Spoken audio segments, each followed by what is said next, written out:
Hello and welcome to Homegrown Hangout. I'm your host, Homegrown. We have a very special video today because today I am talking to the one, the only, the Star Trek communist, Will Nguyen. Will, how you doing? I'm doing great. Thanks for having me on your Twitch, Michael. I always love talking with anyone who's willing to have me. So this is a wonderful treat. Absolutely. Well, so to be honest, I'm not a Star Trek fan. I was a Doctor Who fan for a while. I've been a Star Wars fan, never like into Star Trek specifically, but I've always been like a geek. I've always been into that sort of nerd stuff. My girlfriend, on the other hand, she is a big Star Trek fan, and I think she's actually a What's bit her favorite? jealous of me. What? What's her favorite series? Ooh, I do not know the answer to that, but I know that she did have a bit of a crush on you for a while because she loves Star Trek and she is a communist, and you were the big Star Trek communist, so she did have a little bit of a crush on you. Well, I'm very flattered. I'm very. You're far too kind, but I appreciate that. Sure. So, all right. So you use Star Trek, you use kind of geek culture to bring communism and kind of bring communism to the masses. I was wondering if you could tell me like what it was about maybe Star Trek specifically, or was it Star Trek that brought you to communism or communism that brought you to Star Trek? Give me just a little bit of that background. Sure. I think it's a great question. I was a Star Trek fan before I became a Marxist. I remember watching Star Trek growing up. People of my generation, to use a pun, watch the next generation on syndication. So the one with Patrick Stewart, that very Shakespearean actor, and talking those conference room scenes, and that was the Star Trek I grew up with. From there, I went on to the other iterations, discovered the original series of William Shatner and all the other spin-offs, and I've always enjoyed Star Trek, and I enjoyed other sci-fi fandoms too. I loved Star Wars growing up. I think I became more of a Star Trek fan as I grew up. But I think I like Star Trek because ostensibly it's a story about us in the future. So humanity has survived. They've not only survived, they've made it. They figured out a way to work together. And in the Star Trek universe, they actually have on Earth, there's a one world government. There are no Hmm. national borders. And this one world government, this United Earth, is actually part of a federation of planets, the United Federation of Planets, of which ostensibly their mission is to explore the stars together. Um, and that is inherently a very optimistic vision of the future. That's very different than some of the dystopian science fiction that we have, where it's either just us surviving and and just scraping by, and there really is no. There's just pessimism and cynicism, like The Expanse or Battlestar Galactica, which, by the way, I love those. By the way, same thing with Firefly. I love those universes, but it's more pessimistic. And Star Wars, is not necessarily about humanity. It's about a galaxy far, far away, a long time ago. So Star Trek reached out, appealed to me because it was us in the future. Like ostensibly, we can get to that future. And how that kind of came into communism and how I became a Marxist is when you think about it, how do you actually get to that Star Trek world of a one world government with no national borders? They actually eliminated poverty, war, hunger, greed, homelessness, want, all those social ills that we see everywhere right now. They actually eliminated that in the Star Trek universe. So how do you actually get there? And as a Marxist, you actually have a framework to analyze these events, and you actually conclude that the only way to actually achieve these types of things is actually to go beyond capitalism, is to overthrow capitalism, specifically the private property, the private ownership of the means of production. Right, that's the only way to actually provide for everyone.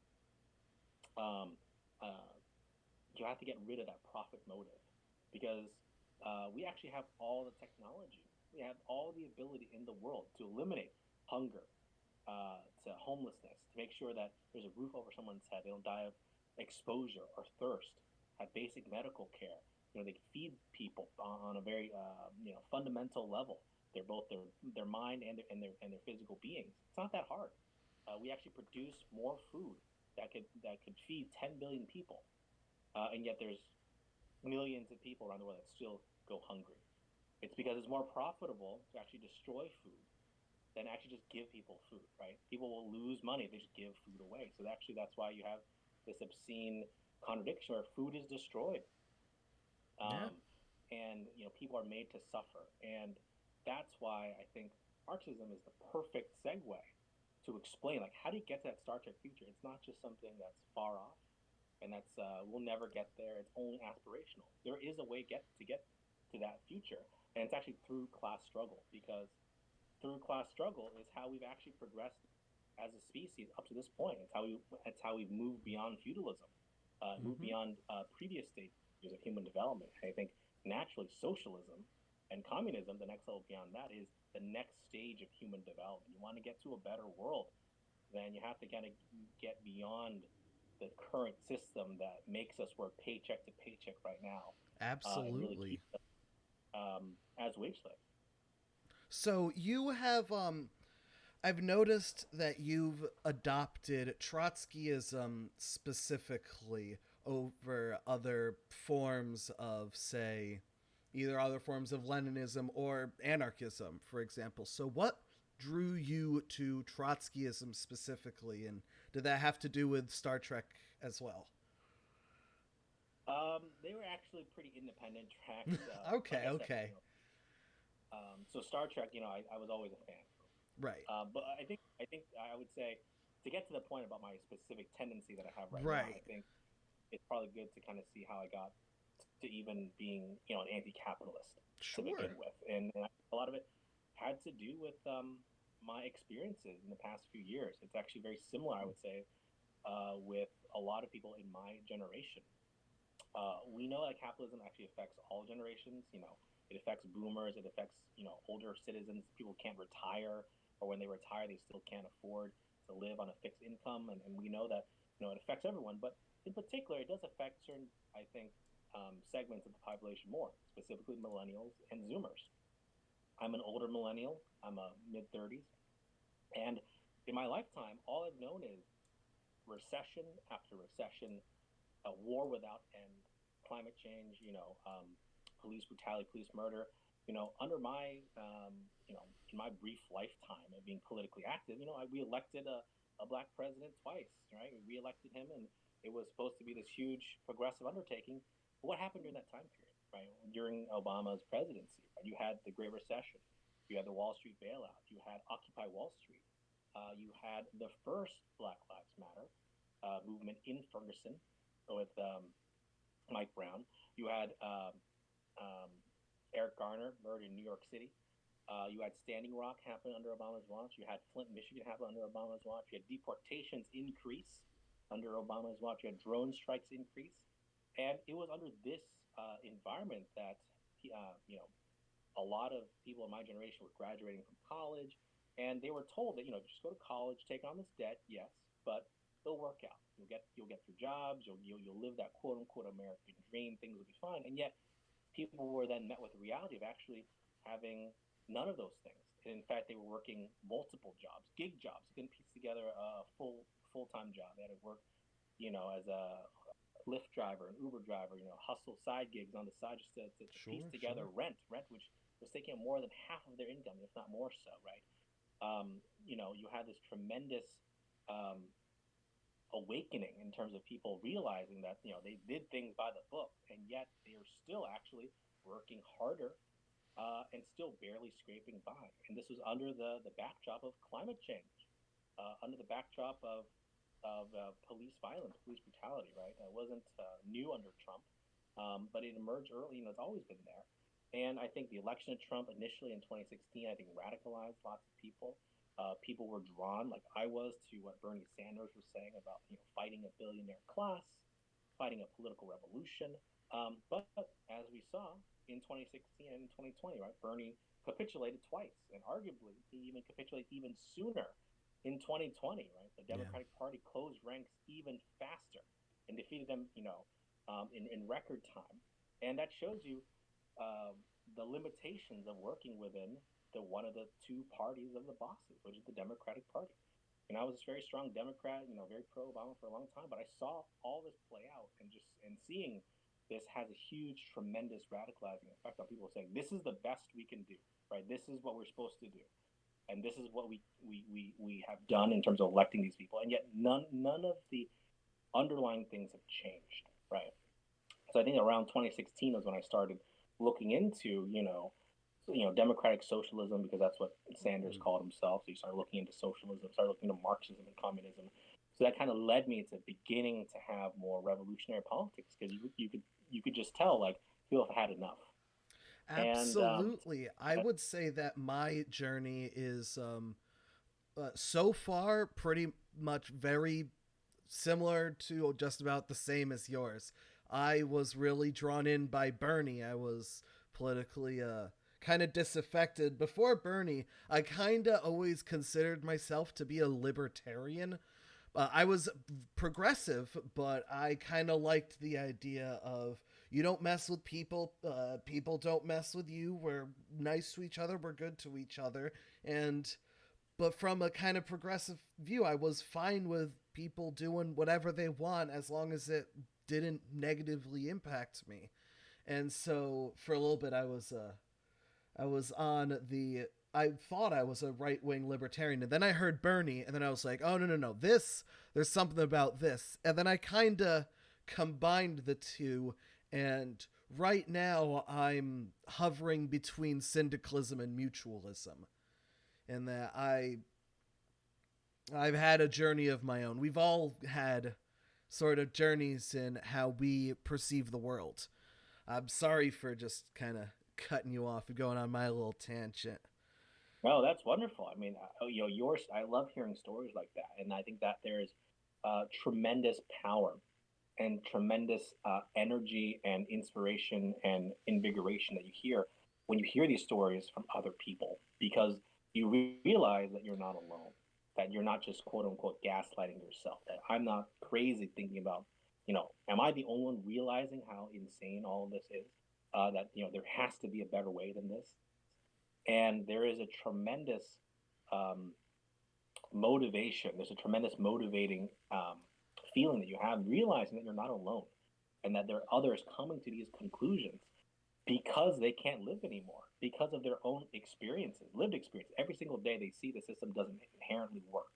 So what is the way forward? I think that's what gives revolutionary politics its ability to connect to people. It gives them a vocabulary to understand why things don't seem to be moving forward whatsoever, despite doing what they're supposed to be doing. And that's the trap of bourgeois democracy, and that's the trap of reformism. Capitalism no longer has the ability to provide any of these reforms. So to go back to your original question about, why Trotskyism specifically, it's, I think, just my own study and analysis, and making contact with the organization I'm a part of now, which is the International Marxist Tendency, the IMT. Okay. U.S. called this. It's in the U.S. It's called Socialist Revolution. We have branches and chapters in 40 countries, but it was in my view, and of course, there'll be disagreements, but my view is that Trotskyism is no different than uh, genuine Leninism and Mm. genuine Bolshevism, the genuine traditions of the October Revolution of 1917. And in my perspective, in the perspective of my organization, the Russian Revolution was the greatest event in human history, because the first time the working class was able to take power from the ruling class and hold it. That's the key difference when compared to the previous example of that, which was the Paris Commune, Mm. which for a brief period of time was able to achieve, a workers a semi worker state, but it was then crushed very savagely, Absolutely. and because it was not able to actually hold power, and that's why the Russian Revolution of 1917 in October was so monumental in that way. It actually paved the way towards the working class of being able to hold power, dispossess, expropriate the capitalists, eliminate landlordism, and begin the task of building towards socialism And ironically enough, in an incredibly backwards country at that time, Russia was a semi-feudal country under the Tsar. Sure. But it was in the country that the revolution was actually able to actually break through. And that's because socialism, or at least capitalism, not socialism, capitalism breaks at its weakest chain. It breaks at its weakest link. And Russia at that time was the weakest link within the capitalist system. But understanding the lessons of how that revolution was able to be successful, you have to understand what Lenin and his Bolshevik party was able to do over decades, right? Working within the Social Democratic Party, winning the political fight against the Mensheviks, and then also more importantly, the genuine Bolshevik method provided the explanation as to what happened to the Soviet Union. And I think that is something that we need to have a very clear analysis of, very clear Marxist analysis of it. And people see that I post openly. I embrace the hammer and sickle. The hammer and sickle is something to be embraced because it represents a very powerful idea, that actually predates the Soviet Union. It's the union of the urban working class, the factory workers, the hammer, and the sickle, which is the farmers, right? The sickle, in the farming, right? So it's the unity of those working classes realizing they have the same shared interest. That's a tremendous and powerful idea that predates the Soviet Union. That's why we still use that symbol. That's why we defend the gains of the Soviet Union in the early days when it actually had legitimate Right. workers' democracy. The word Soviet is Russian for council. So that's in the early days of the revolution, there was genuine participation from the soldiers, the workers, the deputies, workers' deputies, the peasants, the farmers in the running of this new state, this new worker state. But over time, there was a degeneration, a layer of bureaucracy emerged. And there's a variety of reasons why that emerged. I don't have time to go into it, but Right. there's a bureaucracy that emerged. And there's a reason why the Soviet Union collapsed. And it wasn't just because of U.S. imperialism, right? It was because of a bureaucracy that so-called Marxist-Leninists also, acknowledge, but they don't acknowledge the root causes of it, right? And I think that's why, having genuine Leninism, which is Trotskyism, provides an analysis of what the Soviet Union is, what you defend about it, and there's tremendous things that we defend about it. I think there's a lie amongst some of the left that Trotskyists don't defend the Soviet Union whatsoever. Read Trotsky's In Defense of Marxism, In Defense of October. He defends clear cut the Soviet Union's right to exist, to defend itself against military opposition, military invasion. And this was after Stalin's agents were after him and his family, and he still Yeah. defended the Soviet Union as a massive step forward and a victory for the workers. But as Marxists, we understand that we have a dialectical approach to things, meaning that we analyze things as they are, and as things are as they exist in the world, they can have opposites. Opposites can coexist with each other. Two things can be true at the same time. So the Soviet Union can be that type of thing. It can be a huge, massive step forward for the workers, but it can also degenerate into something that becomes its opposite. And that's what the Stalinist bureaucracy became. That's what the show trials were. That's what that's why the old Bolsheviks, the real genuine revolutionaries, were all executed by Stalin by 1940 and later on, right? That's why you had all this revisionism later on, and that's why you had all of these distortions down the road that allowed the Soviet Union to actually create its own, create conditions of which it was able to be defeated and be defeated by U.S. imperialism. And I think Trotskyism is the method to analyze and defend the gains of all of these worker revolutions, but understanding its limitations, its fun, and more importantly, how to move forward. And I think that's why I think that tendency appealed to me. It doesn't give 1 inch to any anti-communist rhetoric. It doesn't give 1 inch towards any anti-communism. But at the same time, it doesn't just reflexively say that everything the Soviet Union did or anything that so-called socialist or communist countries do is unassailable. Because Interesting. clearly we're still talking about communism and capitalism in 2021. Right. Many of those have failed. So what happened, right? We have to analyze what happened. And it can't just be all hand waved away as, oh, it's all CIA propaganda. All criticisms of Soviet Union and the People's Republic of China, it's all CIA propaganda. If you criticize them, then you're somehow racist, or or you have a Western bias. I think that's the key difference, is that Trotskyism Absolutely. understands socialism is international. It can only be international, and the revolution can't be contained into one border, one country, and that was the flaw of the Soviet Union. It had to export the revolution elsewhere, otherwise it would begin to degenerate, as you saw, and that's what happened, and that's why the USSR collapsed, and it was a tremendous defeat for the working class when the Soviet Union fell. And I think, um, as an orthodox Trotskyist, that's the only way to defend the gains of communism, defend the legacy of what was achieved in those revolutions, while not just saying, we embrace everything. We can't provide an explanation as to why things actually collapsed and why we're still talking about capitalism in 2021. Because clearly it didn't work. Clearly something went wrong, and it wasn't just because of U.S. imperialism existing. And in fact, the Stalinist bureaucracy made deals with U.S. imperialism. So um, I think that's kind of my answer as to why I embrace Trotskyism. Sure. I think I see. I've always considered myself more on the libertarian to anarchist side, but I have done a little bit of research into the Soviet Union and other Leninist states, and I've always found that Trotskyism to be kind of a nice balance between sort of the more libertarian side and the more Stalinist side. The Trotskyism is like Stalin's kind of scary, but Trotskyism's he's a nicer alternative. I've kind of found, but I kind of want to do a segue into the kind of game that we both play, and that is the propaganda game. You use Star Trek to propagandize the masses towards communism, and I use memes more, but you do way more than I could probably do with my page and my memes. But I just wanted to ask you a bit about how. When did you decide to just take pictures of yourself in a Star Trek outfit with communism? So, yeah. Right. It's a good question. I think so. There probably wasn't one specific date. There wasn't a specific time where where that was it, right?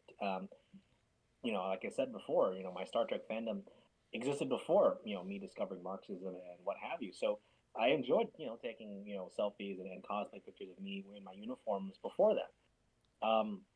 I think over time, I think just me being able to understand the method of Marxist analysis made me actually able to analyze Star Trek in a better way. It actually enabled me to actually analyze in a way that could could raise some interesting questions. We could use it as a great vehicle, a great talking point for people to talk about these ideas. Um, talking about, like I said earlier at the start of the show, is just how do we get to that Star Trek future, right? You need to have a socialist revolution, right? To get the outcomes that you see in the Star Trek universe.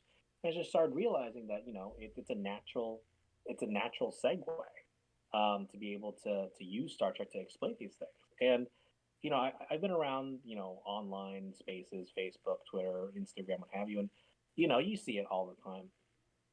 People can get into very long flame wars, right? Very long Mm. threads, multi-hundred-page threads of just debating I'm walls of very right? familiar with this type of discourse. I participate in it quite often.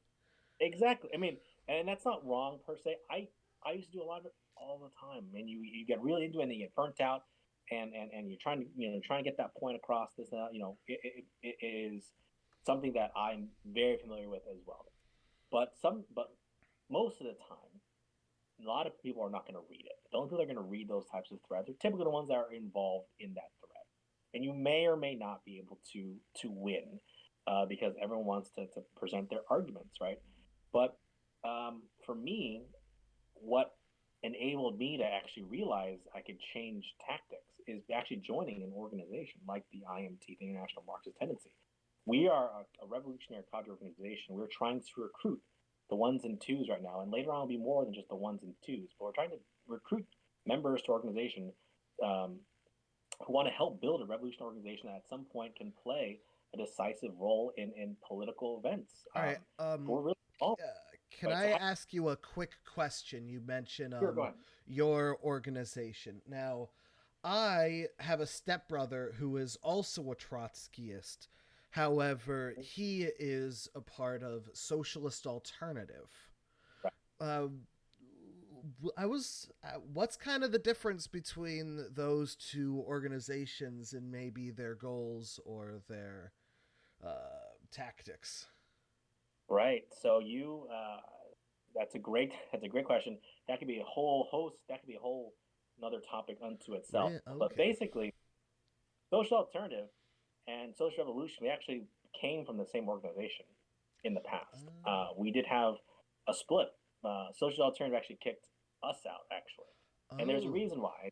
Um, and It's a little convoluted to get into it right now, but basically, it was a disagreement about tactics. It was a disagreement about an emphasis on whether you do more political activism as opposed to political education, um, Oh. and whether or not it was the right time to continue to work within the workers' parties at that time, or call for the formation of an independent socialist party at that time. A lot of that split at that time happened in the UK. We had a huge presence in the Labour Party in the 80s and 90s. We actually had an organization called Militant. They were trying to build a militant tendency within the Labour Party, and this was based off of Lenin's type of guidance in the early 20th century to say communists should go into labor parties and workers' parties and able and win over the advanced elements that are coming to revolutionary conclusions in order to build your forces.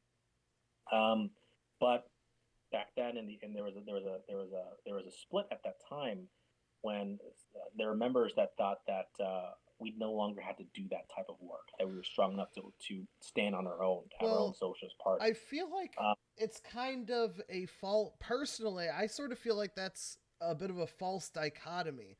Like, I think it's you can have your own party while also acknowledging that the less extreme party is your recruiting grounds, and those are the people that you're going to bring over, and that to have sort of both at the same time. But I'm gonna be honest. I was like we've um sorry, I lost my train of thought. No time. So I think and there was more of a focus on more activism than Okay. political education. I would say that my organization now is really focusing on the political education piece of it and continuing to do that work Oh, in those mass workers' parties. In the United States, we don't have a mass workers' party. right. That's the difference. Social We alternative yeah. was more advocating for work within Bernie Sanders, running as a Democrat, and Social Revolution had a firmer line, a very firm line, saying as long as Bernie Sanders continues to work within the Democratic Party, that's a class line that we cannot cross. Bernie Sanders should call for the formation of an independent workers' party. And in 2016 and 2020, he would have actually gotten millions to come with him. They continued to insist going back into the Democratic Party, and that was our another key split of our another key difference was that Well, there were those.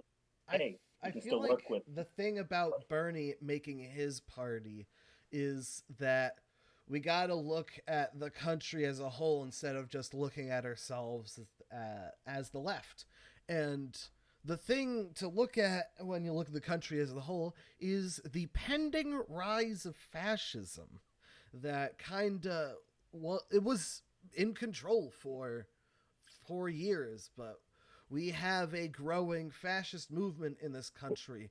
And I feel like Bernie Sanders splitting off to form his own party is sort of a movement that is happening right at the same time as Donald Trump and his fascist movement splitting off from the Republican Party. And it's I don't know, I feel like there's a little bit of a juxtaposition of the left and the right, and both having people who are in favor of the status quo, which is the more moderates, and then those who are opposed to the status quo, which are the leftists on the left and the fascists on the right.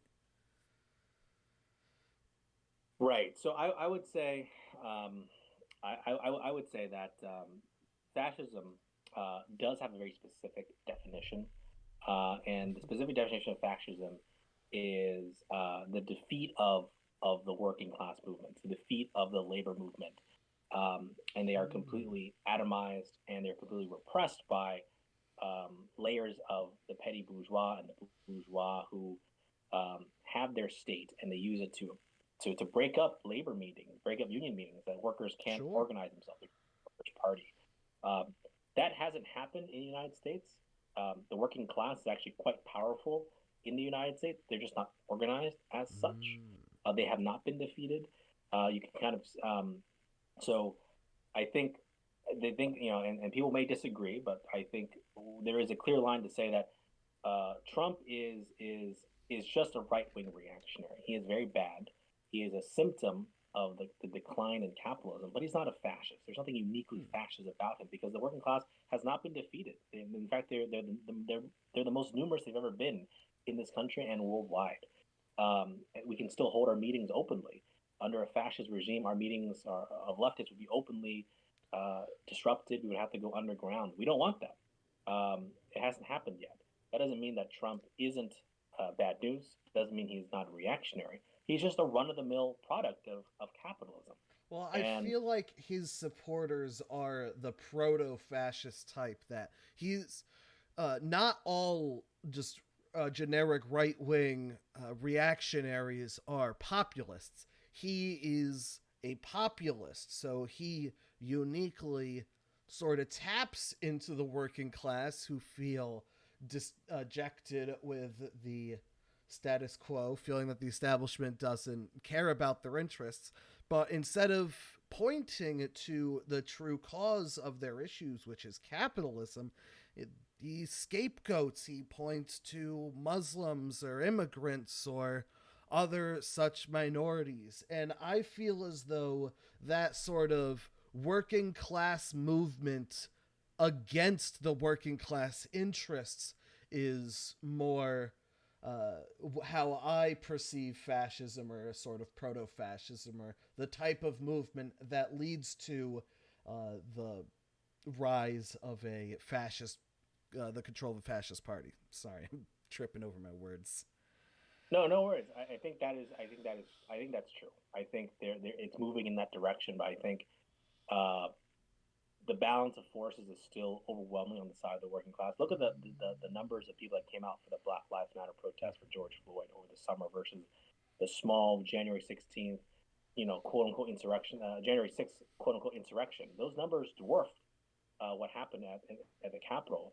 Look what happened in Charlottesville. The working class, when they want to mobilize, will outnumber the Proud Boys and those very small fascist numbers, those small fascist groupings, outnumber the Proud Boys, outnumber the, um, what have you, those elements, right? They'll able to drive them out like they did in Boston. There were, the hundreds of thousands showed up after Charlottesville to do that.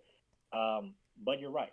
If there isn't a revolutionary perspective and position that's presented from the left, that anger uh, that the working class faces under capitalism will be channeled into reactionary means. That's what we talk about when there's a polarization.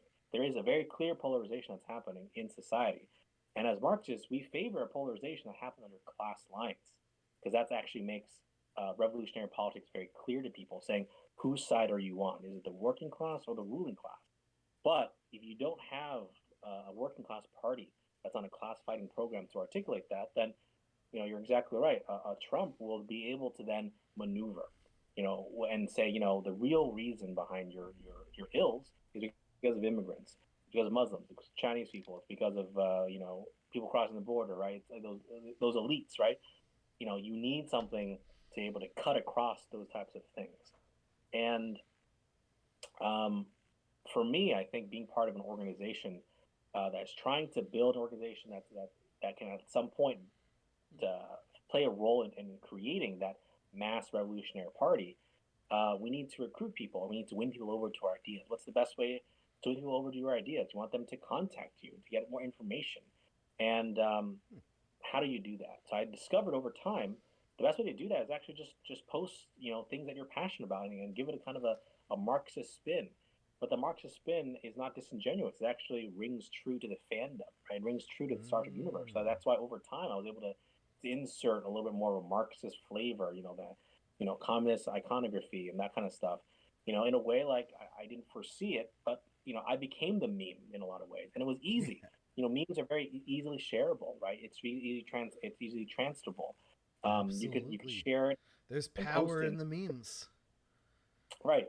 And it always comes with the idea of you want to get more than what you put back in, right? So it doesn't take me a lot of energy, a lot of effort to kind of come up with like a cosplay self give me with a background of a communist symbol or Marxist symbol. Um, I enjoy those things equally, right? I'm not making up any of my passion in that regard, but if that image in and of itself can get people to message me, you should see my DMs. You should see the message I get. I get messages all the time about I want to learn more about Marxism. Like, what are you about? Like, why do you post so much? Right? That's exactly what I want to hear because I can then redirect them to say, well, where are you from? Are you in this city? Well, we have a branch in this city. We have a reading group in this city. We have members in this city. You should link up with them, and That's direct them to so that. awesome. And we have a publication, Social Revolution, right? We believe in the idea of a revolutionary press, like Lenin said. We need to explain our ideas. The ruling class is not going to explain those ideas. They have their own media. We need to have our own media to explain what's going on in the world. So, if they're interested, I'll tell them, read this, read what our analysis of the Black Lives Matter movement is, read our analysis of what Trump is, right? So that's why I do what I do is because it's very easy for me to kind of post what I post.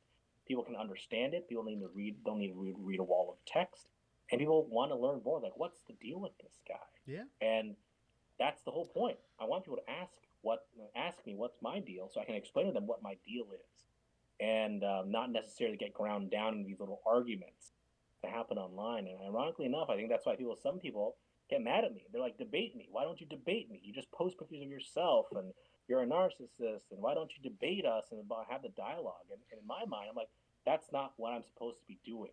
I'm not supposed to be winning per se an argument online for someone that may not even want to be persuaded. There's actually my real audience is actually all of those people that are watching that interaction. absolutely. I want to learn more. That's your real audience. The real audience is not the person that wants to debate you. It's people watching how you respond. And Oh, when I I respond, I agree wholeheartedly. I I personally revel in the debate. I love to debate. I feel like we do similar things on Facebook, but we go about it in different ways. As far as I'm aware, you don't have a page. You have your personal profile and you post to a bunch of groups. I yep, have for me, I have family who does not like the things that I used to post. So I made a Facebook page in the end of 2019. And I had that be the place where I shared and I posted all of my political ramblings so I didn't annoy my friends and family. And then I started making memes. I would post the memes to the page and I would share those memes into the groups. And then occasionally the memes would do really well. And a lot of people follow the page. And now the page has a decent following. And it's kind of gotten a little crazy to imagine like the kind of reach like you I assume feel a similar way. You reach so many people. It for me it was overwhelming when I started seeing those analytics numbers to seeing just how many people were seeing my posts. absolutely. And I think that it shows you the strength of ideas, right? Ideas can There's a great line by Trotsky and other revolutionaries, right? Nothing can defeat an idea whose time has come. And ideas become a material force when enough people embrace those ideas, right? That's the Mm. beginning of revolutionary consciousness. And I think a lot of people have asked me, like, oh, why don't you start your own meme page? Why don't you start your own YouTube page? And And I thought about it, but it does take a lot, and it does take a lot of work to maintain Yeah, a I do know. page. So for me, it's always thinking about how I connect my work with my organization's work. So that's why I just post and then redirect them to the resources that collectively, as an organization, the IMT has been building. Right, the ruling class is incredibly organized. So the only way the working class can fight back is to also be organized, if not even more organized. So we have to have our own podcast, our Hmm. own website, our own newspapers, our own materials, our own articles. You have to write our own articles, right? And I can't do that alone. I don't need to necessarily reinvent the wheel. I can redirect them to all the resources that my other comrades have done. That have analyzed, events historically. That have analyzed Hmm. theory, right? So I'm just that conduit to kind of connect people to that. And I think that's the best use of my energy, because at the same time I still have to hold a day job and still have family concerns and family responsibilities, right? But more power to those people that, like you, have those pages, that have YouTube streams, that have the Sure. Twitch stream, because I don't know. it I it, feel it like you could do a uniquely good job if you were to say start a podcast with maybe other people in your organization, other people who are part of the IMT who do a similar type of nerd propaganda method. You can become like the IMT nerd podcast. I don't know. I feel like you've got a bright future with a day job in that kind of thing. I never rule anything out. I think that's definitely doable. I think we have a regular podcast that we have. So that's not entirely out of the realm of possibility. I already do movie nights, watch nights, where we watch Star Trek episodes or Marxist analysis with my organization. So that's actually definitely doable. But I think to kind of summarize what I've been saying is like why I kind of posted. I think it just kind of evolved over time. That this is the way to connect with people, Yeah. um, and people were really receptive to it. And um, I didn't necessarily want to get into arguments with people, so I just posted more Star Trek stuff. And over time, I posted more Star Trek stuff that was more Marxist at the same time, without actually having to say so explicitly. I just kind of put together a visual medium Mm-hmm. for it, and it just kind of took off from there. I think, like anything in life, sometimes things come unexpectedly. They're an unexpected surprise, and I think this is an instance of that. I think people, ironically enough, are even more curious as to me. I don't necessarily argue with people. I don't necessarily um, get into these types of debates. I keep on posting. I keep on being positive about it, being wholesome about it. So people want to say, "What's his deal? Why does he keep on doing it? What is his end game?" And as long as you're asking those questions, then Absolutely. and ask me those questions, that's what we want. We can then use that to actually have a political conversation with them, and then hopefully recruit them. And that's the end goal. There's a method behind Sure. the madness of my posting. All right. Well, I feel as though I have kept you from your wife and your newborn child that you haven't even mentioned this entire time, but I've kept you longer than the viewers at home can tell. I had a little bit of technical difficulty, and I kept Will hanging for an obnoxious amount of time. So I apologize for that. But I wanted to just thank you so much for coming on. I love your posts. I love the wholesome communist Star Trek. If I had I used to be really into Doctor Who. If I had stayed as into Doctor Who as I once was while still getting into communism, I might have tried to do a similar thing to you, but with Doctor Who cosplays or something like that. But that just Time, wasn't. and it's a wonderful thing. There's still time for you to Yeah. do that, and so many other.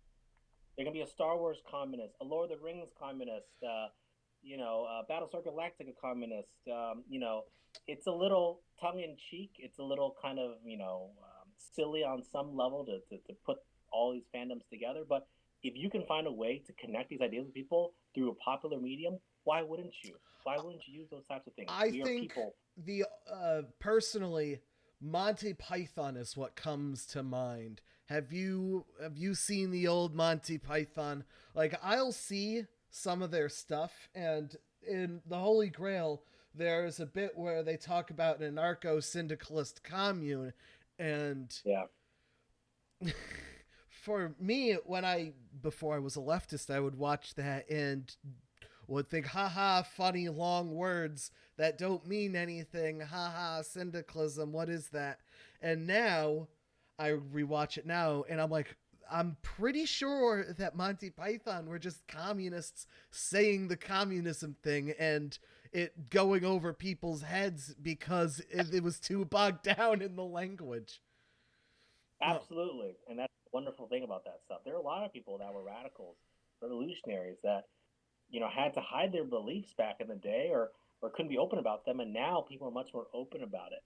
And I think that's what gives me revolutionary optimism. There's a tremendous opening here to talk to people about these types of things, absolutely. which give me not naivete, and we're not just idealists for the sake of being hopeful idealists. We understand it's a huge struggle ahead of us, but now is there's never been a better time to be an anti-capitalist. There's Yeah. never been a better time to be a Marxist, to be a communist, because people deep down in their bones know things aren't working, and they're looking for a way out. And it's up to us, like people like you and me, to explain to people, give them a vocabulary Absolutely. to explain why this is happening, and more importantly, what is to be done about it. What do you do about it? And it's not to Hey, a nice little reference you had there. A little what right. is to be done. To interrupt you real quick, my girlfriend is in the chat and she said, Will, can you please adopt me and be my space dad? Sure. I mean, I can only emulate the best space out of them all. I think she would agree, which is Captain Benjamin Sisko of Deep Space Nine. He is the ultimate space dad in his relationship with Jake Sisko, and he's such a good son to his father, Joseph Sisko. I can only emulate his example, but sure, I think I would. If you want me to be their space dad, I'm sure to oblige. It will supplement my actual real job of being a real dad. I have a newborn recently, and it's exhausting, but it's beautiful work, and that's another reason why I do what I do. It's the fight for a better world for her, and for all our generations. Is Absolutely. that they actually have a life worth living fully. We only have one life on this planet, and it has to be more than just living paycheck to paycheck, hand to mouth. There's no reason why we have to work 5 days a week, if not more, and only have brief 2 days have a weekend. I There's couldn't no reason agree why more. that's a thing, right? There's no reason why it has to be that way. We actually can work far less and be far more productive while we're actually being far and not actually be tied to our jobs in the same way. And I think that's what people really want. They deep down they know that this is no way to live, right? There's more to life than just paying bills and dying, right? So that's where we come in. We can talk to people that say there is a way forward. It's not going to be easy, The but future it is can be. now, old man. Future is now, old man. Oh, I love Malcolm in the Middle. And on Uh, that note, I think it's time to wrap up. Thank you so much for coming on. And to all the folks at home, thank you so much for watching. I hope you enjoyed my conversation with Will. A lot of it was me just kind of letting Will talk. Will, you are an excellent speaker. I think you should give talks. I think you could give some awesome talks. And well, on that's that the goal note, yeah, of have a uh, fantastic night, and I will see you in another life.